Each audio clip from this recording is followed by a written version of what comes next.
Ashe County Oral History Project, May the 20th, 1981, an interview with Hazel Martin concerning the hanging of Will Banks. Interviewer Clarice Weaver and Joanne Woody.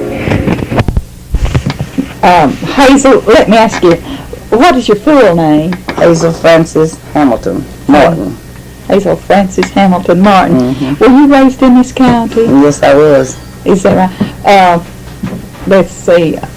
I guess you're not supposed to ask a lady her age. Where were you born, though? If you I was born in Ashe County. And in this settlement here? In Ashe County, yeah. And now you're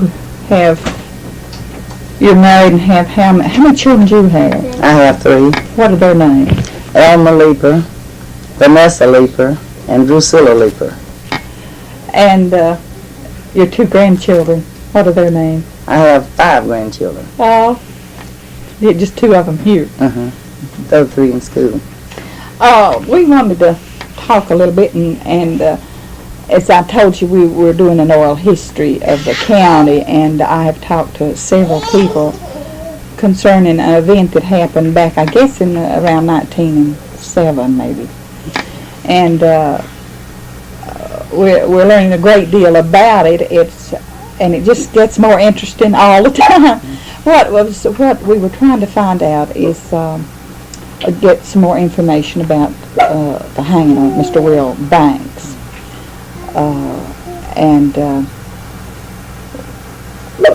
It's really very, very interesting, and I know that was before your time. Yes. And your mother is not able to talk to us. How old did you say she is? She'll be 89 in August the 29th. 89. And after a stroke, it's incapacitated her. Now, she was a descendant. She's related closely to the Mr. Macmillan. That's her uncle. Frank Macmillan is her uncle.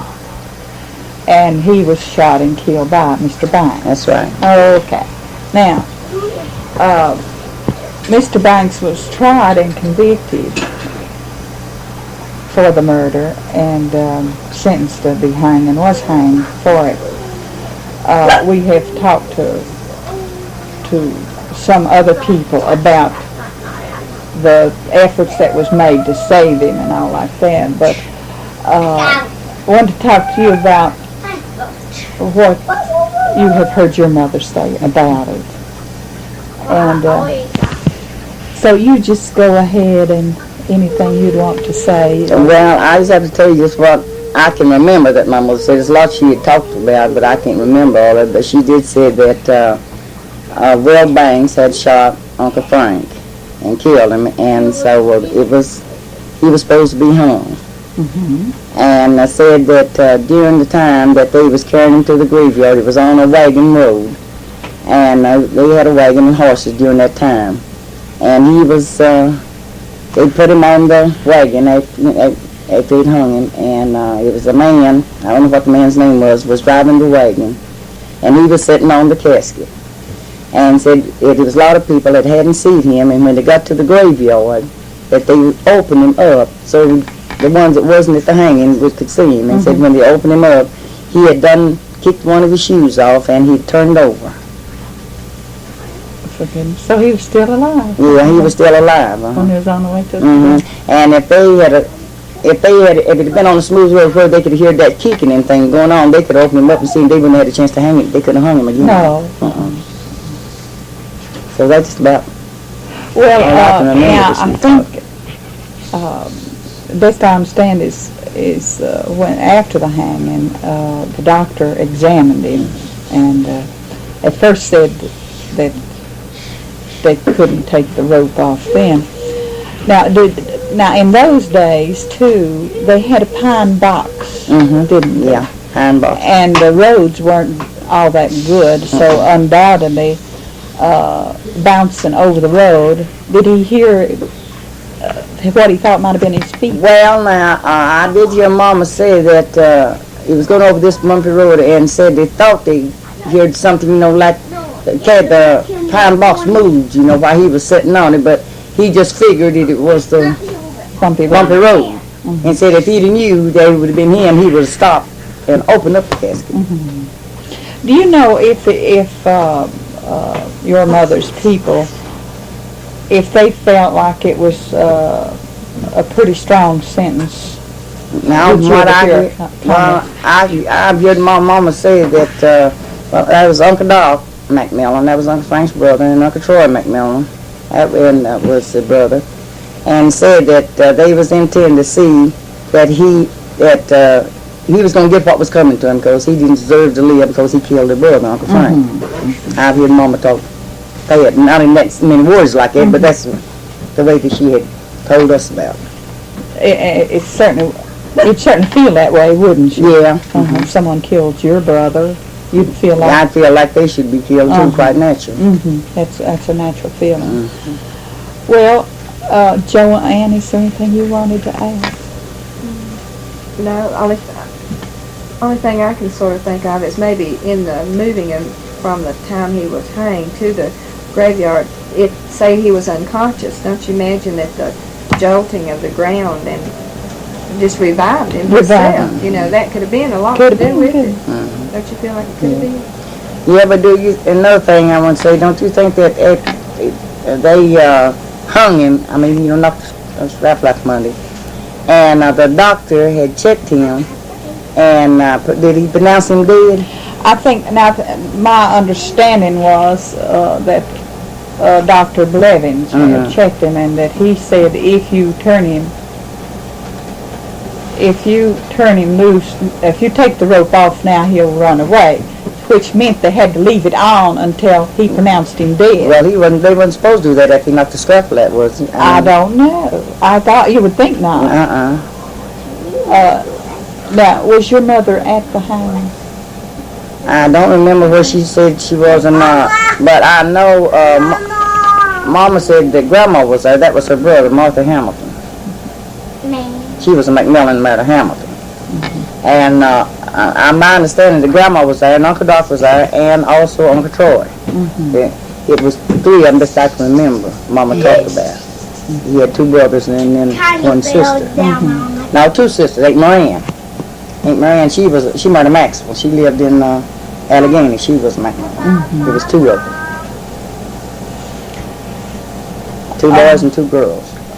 Do you know how much money that back then, I know there was not much money to be had, but do you know how much the McMillans had to pay Bowie to take No, I don't. I hadn't get Mom and them say anything about it. No, I haven't heard. Mr. Bowie was their attorney, wasn't he? Yeah. T.C. Bowie. It's just really interesting because we've learned that there was a lot of sentiment that maybe they thought the sentence might have been too strong, you know, so that maybe he shot in self-defense. So I think, you know, this is just a little added interest to it. To it, sure. To think that, to know that the way it happened. You always gonna write a book on him, right? Well, no, we're just going to keep it for anybody who wants to read it. We'll type this up and give you a copy of it. All right. And anyone who... Well, something like that is really interesting. It's part of our heritage and part of our history, and while it's not recorded, it's recorded that the hanging took place. It's not of the effort that there was to spare him, or this situation that you just told us. Of course, if they had known that they could have probably revived him up, couldn't they? Yeah, if they'd have known, if they'd have stopped the wagon. Now, I've heard Mama tell who that man was driving that wagon, but I can't remember to save my life who it was. Well, I guess probably his brothers and all of them went out there with him. Yeah, but I don't. Banks' family was there. And Will Banks buried? Do you know where he was buried? I believe he's buried down I ain't gonna say for sure, but I believe he's buried down to Texas Grove. Well, from the time that... there. Okay, so... Now listen, just a minute. I've got a book in here on a history. I think the question was about her family when they first came and what their names were. Let's go back to the last one. Turn over to her. Okay, wait a minute. Oh, the question was about, let's go back to the Will Banks. She wanted to know how many miles it was from the hanging to where the burial was. Do you know if Cox is... Well, now, I just wouldn't say for sure exactly where he was buried in Allegheny or Cox's Grove. Now, I just don't remember Mom and them saying, whereabouts. But I guess it would be just about as half far to where near the Cox's Grove then as it would be going around, because it didn't have any roads built, it was cut through kind of like wagon roads. And I'd say just a big rough guess around about 7 miles. 7 miles, as you said, bouncing around, and of course he had a pine box and on a wagon, and the roads were no good, and it probably did help revive him up, but he couldn't be heard. That's what they said. He couldn't be seen. He said he thought he heard something knocking. Ever he was just driving the wagon, but he just thought it was on the just a rough road. If he said he just thought he heard something knocking at the casket, and said if he'd have took a second thought, he would have stopped and opened him up. But he didn't.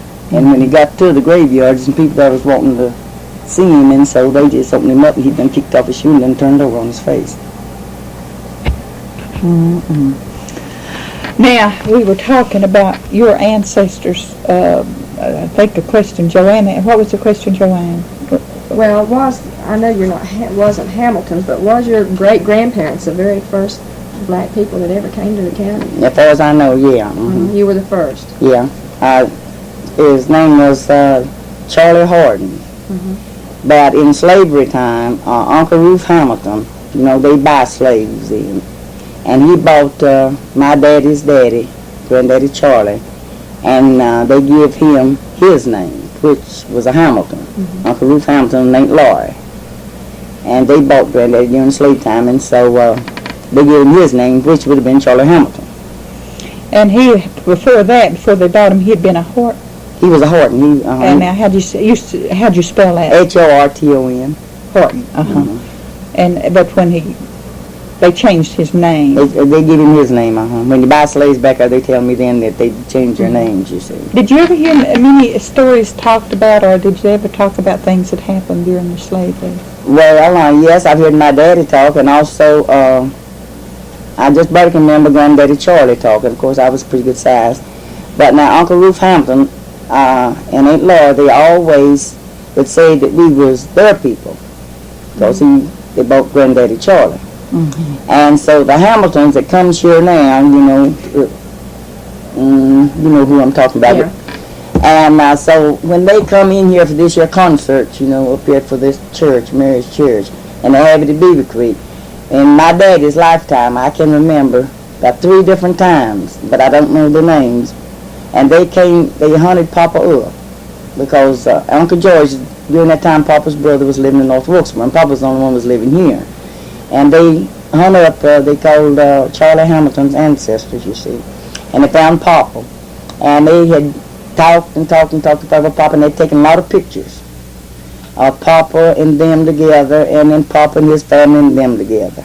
And they carried it back with them. And then just about every year after that, they would come and visit Papa and bring him something. Some of the Hamiltons, Is that George Hamilton's concert you're talking about? That's what I'm talking about. And his mother, and there was a bunch of them came up there, but I can't remember the names, but it was a whole carload for them come up there. When they was finding out where Papa lived. And then they come up there, and they talked, and Papa was glad to see him. They told him about Ruth Hamilton, Ruth Hamilton was their great uncle. Now, the ones that come up there and talk to Papa, the ones that raised Granddaddy Charlie. And so they're taking pictures and things, and so just about every year, in Papa's lifetime, after that, I can remember 3 or 4 different times when they come here for the concerts, and a lot of them down below here somewhere. I just remember where it was in Greensboro or down in there somewhere, they'd come up with George for this concert, and they'd come over to see Papa. But they haven't, after Papa's death, then they hadn't been over. It's kind of hard to keep up with your people in those days. Yeah, it was. Well, was this Mount Jefferson area the first place that your dad